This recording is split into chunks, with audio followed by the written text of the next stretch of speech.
Vamos lá. Pensa só por um momento que nosso corpo é, sei lá, uma barraca de acampamento.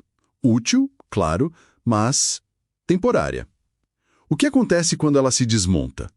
Bem-vindos! No nosso mergulho de hoje a gente vai explorar exatamente isso, usando como mapa o capítulo 5 de Coríntias Bet, a segunda aos Coríntios. A missão aqui é entender o que esse texto diz sobre nosso corpo, nosso futuro e principalmente nosso propósito. Ela diz que para entender qualquer coisa, a gente precisa de duas lentes. A primeira, Rava, que é amor. Certo, amor. E a segunda é Emuná, que seria uma confiança total. Tipo, são os pilares de tudo que a gente vai discutir aqui. Entendi. É a base de tudo, então. E a primeira grande ideia que a fonte traz, que me chamou muito a atenção, é uma metáfora para o nosso corpo. Ele é comparado a uma tenda. É uma imagem forte, né? Passa uma ideia de algo frágil, temporário. Exatamente. Com uma fonte que tem uma perspectiva hebraica bem rica. A nossa missão é entender essa transição da tenda frágil para a casa eterna e, principalmente, qual o nosso propósito enquanto a gente ainda está acampado por aqui. Então, começando por essa analogia, né? O autor, Shaul, ele é bem direto. Ele fala que o corpo físico é uma tenda que se desgasta com o tempo. Mas aí, em contraste, ele menciona um edifício eterno, uma morada que o Criador Yahweh preparou nos Shamaim, nos céus. É por isso que ele descreve essa sensação de gemer, sabe? Quase uma saudade de um lugar onde a gente nunca esteve. E é aqui que a fonte traz um ponto que muda tudo. No primeiro pacto, a ideia era de um lugar de espera. Mas o que o pacto renovado traz é que o destino do espírito é imediato, permanente. Isso transforma a morte de uma pausa para, tipo, o fim de um capítulo que já emenda no próximo. É a promessa de uma baite. Uma bait. O que seria isso? Uma casa. Uma habitação permanente nos céus, no Shamaim, feita pelo próprio Criador. E o mais fascinante para mim é uma nota de rodapé na fonte. O que ela diz? Ela explica uma virada de chave teológica. Antes do Messias, que a fonte chama de Mashiach Yahshua, as almas iam para um lugar de espera, o seio de Abraão. A grande mudança é que agora o espírito, o Ruá, iria direto para um lugar garantido. Peraí, isso é uma mudança gigantesca. Mas como o texto garante que essa promessa é real? Uma coisa é prometer a casa, outra é, sei lá, ter a escritura. Ótima pergunta. E a fonte usa uma analogia muito boa para isso, a do penhor. Penhor. É. Pensa num sinal, sabe? Quando você compra um imóvel, você dá uma entrada para garantir o negócio. Ah, entendi. Uma garantia. Exato. Segundo o texto, o Espírito Santo, o Ruach HaKadosh, funciona como esse sinal. É a prova de que a casa eterna está reservada. Não é só uma esperança, é um contrato com sinal já pago. Nossa, essa analogia do penhor deixa tudo muito claro.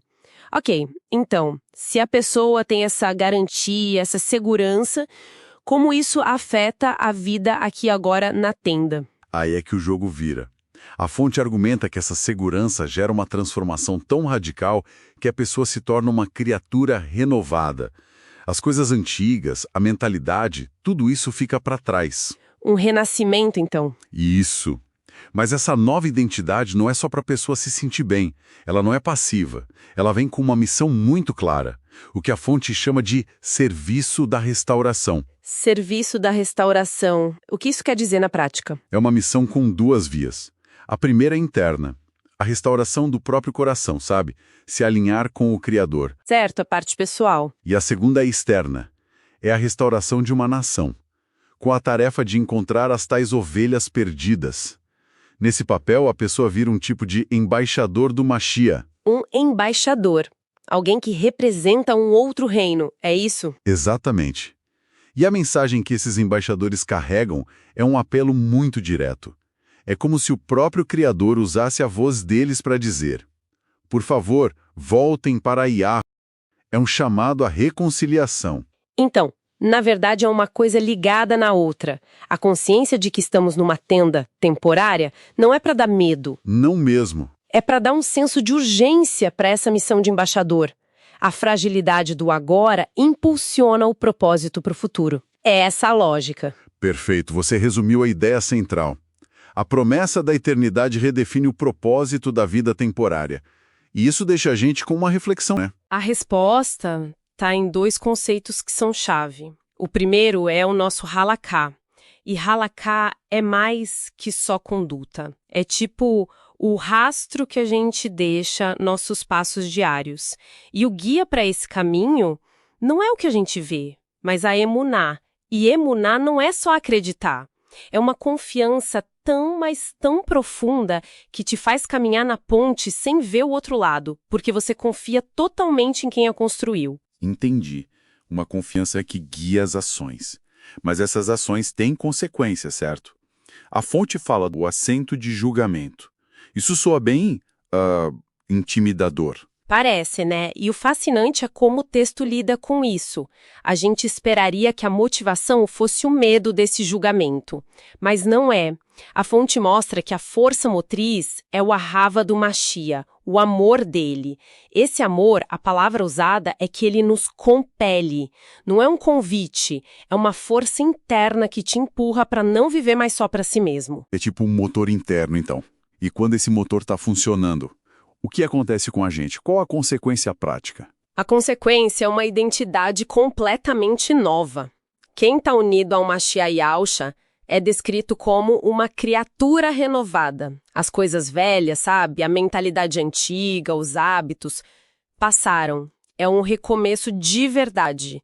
Mas, e isso é crucial, não é um recomeço só para benefício próprio. Espera aí, como assim? Não é só uma transformação interna. Essa nova criatura vem com uma função, um cargo. Exatamente, e a palavra usada é muito forte, embaixadores da restauração.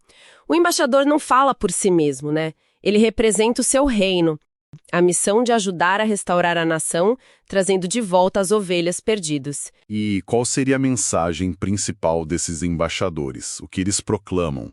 É bem direta e urgente. Reconciliem-se com o Criador Ial. E para que isso fosse possível, o texto descreve o grande mistério. Yahushua, que nunca pecou, foi feito a oferta pelo pecado, para que nós, através dele, pudéssemos nos tornar a própria tzedaka, a justiça, a retidão de Yahweh. Ok, vamos amarrar isso tudo. Primeiro, a vida aqui é temporária como uma tenda, mas com a garantia de uma casa eterna.